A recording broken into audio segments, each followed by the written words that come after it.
नमस्कार। आज हमारे पास एक बहुत ही प्रेरणादायक कहानी है, छोटे कदम बड़ा बदलाव। इससे जुड़े कुछ अंश हैं हमारे पास। हाँ, तो आज हम इसी पर थोड़ी गहराई से बात करेंगे, समझने की कोशिश करते हैं कि ये कहानी, अर्जुन की कहानी, हमें क्या सिखाती है। बिल्कुल बिल्कुल, चलिए शुरू करते हैं। तो कहानी है हरिपुर गांव के एक लड़के की, अर्जुन, 12 साल का। नोट्स में लिखा है कि पढ़ने में तो तेज था वो, सपना भी बड़ा था इंजीनियर बनने का। हाँ, इंजीनियर बनने का। लेकिन घर के हालात मतलब उतने अच्छे नहीं थे।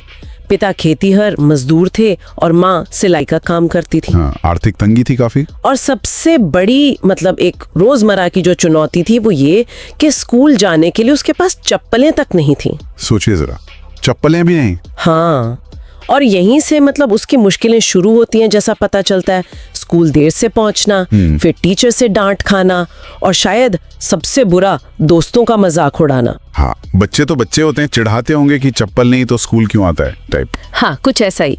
ये सब उसे झेलना पड़ा। लेकिन फिर कहानी में एक मोड़ आता है। वो चप्पल वाला मोड़। हाँ, उसे गांव के मंदिर के पास एक टूटी हुई चप्पल मिलती है। सुनने में बहुत छोटी सी बात लगती है ना? हाँ, मामूली सी। पर यहीं से सब बदला। बिल्कुल। हाँ, और देखिए, दिलचस्प बात यह है, जो स्रोतों से पता चलती है कि अर्जुन ने हार नहीं मानी। मतलब वो बैठ नहीं गया कि भाई अब क्या करूं। सही। आलोचनाओं से, मजाक से वो दबा नहीं, बल्कि उसने उस टूटी चप्पल में भी कुछ देखा, एक संभावना। अच्छा। हाँ, उसने मंदिर के आसपास जो भी बेकार चीजें पड़ी थी ना, जैसे पुराने डिब्बे होंगे, शायद कपड़े की कतरन, नारियल के खोल, ऐसी चीजें, उनको इकट्ठा करना शुरू किया। ये दिखाता है कि वो कितना मतलब साधन संपन्न था, रिसोर्सफुल जिसे कहते हैं। बिल्कुल। कमाल की बात तो ये है कि उसने सिर्फ इकट्ठा नहीं किया, नोट्स में है कि उसने उनसे पेन होल्डर बनाना शुरू किया। हाँ, पेन होल्डर, फूलदान, छोटी मोटी सजाने की चीजें, मतलब कबाड़ से जुगाड़ एक तरह से। हाँ, कबाड़ से कला, और वो भी उस उम्र में। ये अपने आप में बहुत बड़ी बात है। सही कहा। और यहीं से फिर हालात बदलने लगे।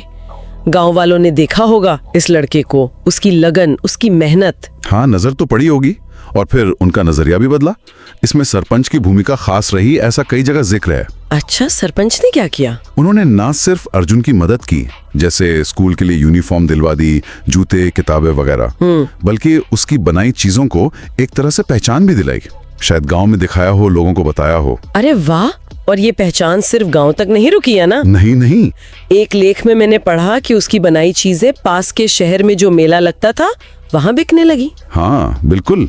सोचिए, कहाँ एक टूटी चप्पल और कहाँ शहर का मेला। छोटी सी शुरुआत थी पर पहुंच गई काफी दूर। और अगर हम इसे थोड़ा और बड़े पैमाने पर देखें, इसका विश्लेषण करें, तो अर्जुन की ये कोशिश सिर्फ उसके अपने लिए फायदेमंद नहीं रही।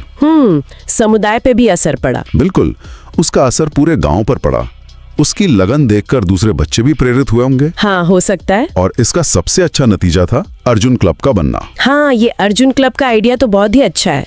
मतलब एक जगह जहाँ बाकी बच्चे भी आए और सीखें कि बेकार चीजों से कुछ नया कैसे बनाएं, कबाड़ से कला सीखें। हाँ, ये दिखाता है कि कैसे एक अकेला इंसान भी अपने समुदाय में एक पॉजिटिव बदलाव ला सकता है। एकदम सही। ये सिर्फ एक बच्चे की कहानी नहीं रही, ये एक तरह से कम्युनिटी एम्पावरमेंट का मॉडल बन गया। सही है। जहां बच्चे एक क्राफ्ट सीख रहे थे, वो असल में अनजाने में ही सही साधन संपन्नता, थोड़ी उद्यमिता, इसके पहले पाठ भी सीख रहे थे। हाँ, और कहानी का अंत भी अच्छा है।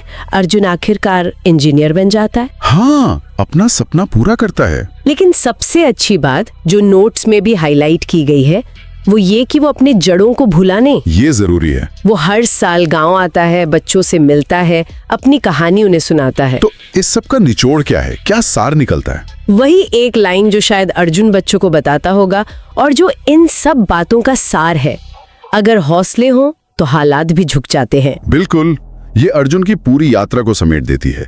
एक छोटी मुश्किल शुरुआत, लेकिन मजबूत इरादा और क्रिएटिविटी। हाँ, उसके दम पर बड़ी कामयाबी।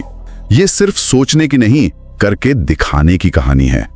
और ये विश्लेषण हमें एक जरूरी सवाल पर भी लाता है, जिसपे शायद हमें और सोचना चाहिए। क्या सवाल? कि अर्जुन जैसी जो छोटी व्यक्तिगत पहल होती हैं, वो अलग अलग माहौल में, मतलब अलग सामाजिक या आर्थिक परिस्थितियों में बड़े पैमाने पर सामुदायिक बदलाव कैसी ला सकती हैं। हाँ, ये सोचने वाली बात है। वो कौन सी चीजें हैं, कौन से तत्व हैं या कौन सा सपोर्ट सिस्टम चाहिए होता है जो ऐसी जमीनी कोशिशों को कामयाब होने में मदद करे। इस पर विचार करना वाकई दिलचस्प होगा। हाँ बिल्कुल, एक अच्छा पॉइंट है सोचने के लिए।